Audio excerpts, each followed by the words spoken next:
गोरखपुर, हरिशंकर तिवारी के हाथा पर ईडी का शिकंजा, खंगाले जा रहे दस्तावेज। पूर्व कैबिनेट मंत्री दिवंगत पंडित हरिशंकर तिवारी के घर ईडी की रेड डाली गई है। तड़के सुबह 5 बजे से कार्रवाई चल रही है। केंद्रीय सुरक्षा बल के घेरे में तिवारी जी का हाथा आ गया है। जानकारी के मुताबिक गंगोत्री इंटरप्राइजेज के नाम पर बैंक के करोड़ों रुपए के लोन के डिफॉल्ट का मामला सामने आ रहा है। लगातार रेड जारी है। तिवारी हाथा छावनी में तब्दील हो गया है। इससे पहले भी रेड पड़ चुकी है। 7 से 8 गाड़ियों में ईडी के अधिकारी आए हैं। जानकारी मिली है कि पूरी कार्रवाई गंगोत्री इंटरप्राइजेज द्वारा बैंक के साथ पूर्व में की गई धोखाधड़ी को लेकर की गई है। हालांकि पूर्व में जो छापेमारी की गई थी, उसमें वर्तमान मुख्यमंत्री पर बदले की कार्रवाई का भी आरोप तिवारी परिवार और उनके समर्थकों द्वारा लगाया गया था। चर्चा है कि वर्तमान छापेमारी मामले में चिल्लूपार के वर्तमान विधायक राजेश त्रिपाठी द्वारा विनय शंकर तिवारी के एक हलफनामे को आधार बनाकर ईडी में शिकायत किए जाने के संदर्भ में भी देखा जा रहा है। बसपा से चिल्लूपार से विधायक रहे हैं हरिशंकर तिवारी के छोटे बेटे विनय शंकर तिवारी, वही बड़े बेटे भीष्म शंकर तिवारी उर्फ कुशल तिवारी संत कबीर नगर से सांसद रह चुके हैं। छापेमारी को लेकर जो बात सामने आ रही है, उसमें गंगोत्री इंटरप्राइजेज के नाम पर बैंक के करोड़ों रुपए के लोन के डिफॉल्ट का मामला है। इस मामले में पूर्व में भी कई बार पुलिस और ईडी की कार्रवाई हो चुकी है। हाल में नवंबर 2023 में भी ईडी ने छापेमारी की थी। जानकारी के मुताबिक एक प्राइवेट बैंक से गंगोत्री इंटरप्राइजेज द्वारा सैकड़ों करोड़ रुपए के लेन देन में घोटाले का मामला सामने आ रहा है। ईडी द्वारा बैंक लेन देन से जुड़े दस्तावेज खंगाले जा रहे हैं।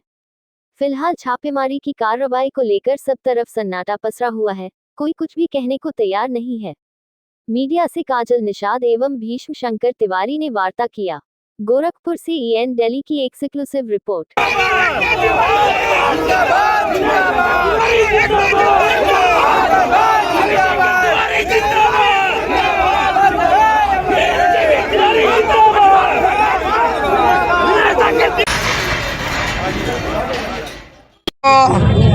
समाजवादी पार्टी के राष्ट्रीय सचिव हैं विनय शंकर तिवारी जी, उनके घर पर ईडी की छापेमारी चल रही है। आप लोगों की भी यूनिट यहाँ पहुँची है, क्या कहना चाह रही हैं? देखिए, पार्टी के राष्ट्रीय सचिव ये है।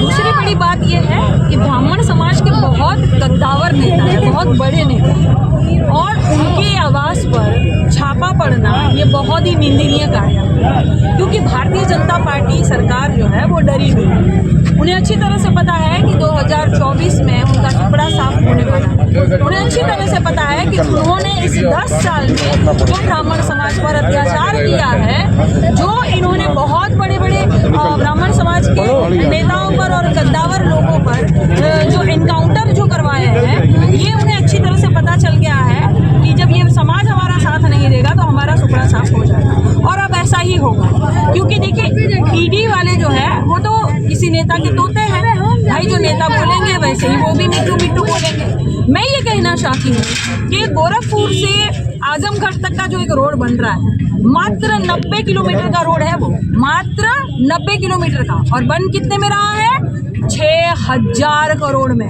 कितने में? 6000 करोड़ में रोड बन रहा है, अभी तक भी नहीं बना है।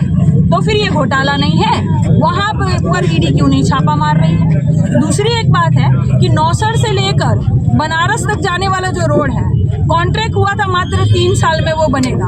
आज 10 साल पूरे हो गए, आज भी वो रोड नहीं बना है।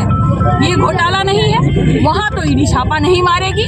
और दूसरी बात ये है कि इतने बड़े बड़े गोरखपुर में मॉल बन रहे हैं, किसके इशारों पर बन रहे हैं? शॉपिंग मॉल जो इतने बड़े बड़े बन रहे हैं, इतनी बड़ी बड़ी कॉलेज बन रही है, कहाँ से ये पैसा आ रहा है? वो जो 6000 करोड़ मात्र 90 किलोमीटर के रोड के लिए जो पारित हुआ था, कहीं वो पैसा से तो नहीं बन रहा है? कहीं ये घोटाला तो नहीं है? क्या ये लग रहा है कि द्वेष भावना बस हो रहा है? छापा नहीं मारेगी। और जो ऐसे वरिष्ठ नेता है जो भारतीय जनता पार्टी का विरोध करेंगे, तो भारतीय जनता पार्टी वाले सोचते हैं कि हम अपने वॉशिंग मशीन को बुला लें। और भी जो हमारे जो पार्षद लोग हैं, वहाँ पर भी ये धमकी देते हैं कि ईडी का छापा मारेंगे। हमारे जितने नेता है वहाँ पर ये धमकी देने का काम करते हैं। समाजवादी पार्टी इसको लेकर के कहाँ तक जाएगी? समाजवादी पार्टी डरने का काम काम नहीं करती है। राष्ट्रपति महोदय जी को ज्ञापन सौंप दिया गया है और हमने कहा है कि मामले की जांच करवाइए। ये बहुत ही निंदनीय कार्य है कि अगर विपक्ष का कोई नेता आपके खिलाफ आवाज उठाएगा, कोई पत्रकार आपके खिलाफ आवाज उठाएगा, कोई सोशल एक्टिविस्ट आवाज उठाएगा तो आप ईडी का छापा मारेंगे, आप अकाउंट बंद करने का काम करेंगे। सुबह 5 बजे से ईडी की कार्रवाई आपके आवास पर चल रही थी, आपको अपने कस्टडी में ली थी, क्या कहेंगे?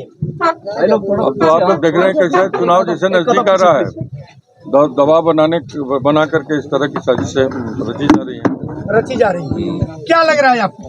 अब जो मुकदमा कोर्ट में है और उसमें कोर्ट से बड़ा मतलब तो कोई अथॉरिटी होती नहीं है, और उसके बाद भी इस तरह की कार्रवाई की जाए तो, और इतनी देर तक उन्होंने कार्रवाई की, कहीं कुछ नहीं मिला उनको। क्या लग रहा है ये आप पर प्रेशर डाला जा रहा है?